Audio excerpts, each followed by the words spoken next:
ఓవైపు బీసీ కులగణన సరిగా జరగలేదంటూ ఎమ్మెల్సీ తీన్మార్ మల్లన్న చేసిన వ్యాఖ్యలకు స్పందిస్తూ కాంగ్రెస్ పార్టీ నుండి మల్లన్నను సస్పెండ్ చేసిన విషయం తెలిసిందే.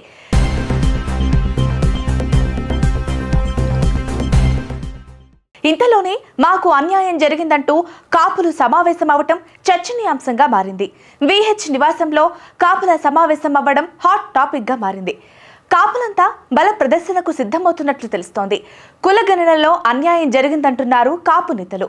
ఇప్పుడు కాపులకు మంత్రి పదవి ఇవ్వాలన్నది వారి ప్రధాన డిమాండ్. కులగణనపై కృతజ్ఞతా సభ పెట్టాలని ఆది శ్రీనివాస్ సూచించారు.